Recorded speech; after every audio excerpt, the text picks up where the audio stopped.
కలలన్నీ అమ్మాయైతే చాలా ఆనందం.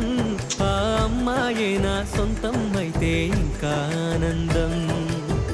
ఆశలు తీర్చే అతగాడొస్తే అతగాడే నా జతగాడైతే చిన్న ఆనందం, కాదు అది చిన్మయ ఆనందం, చిట్టి ఆనందం, కాదు అది సృష్టి ఆనందం.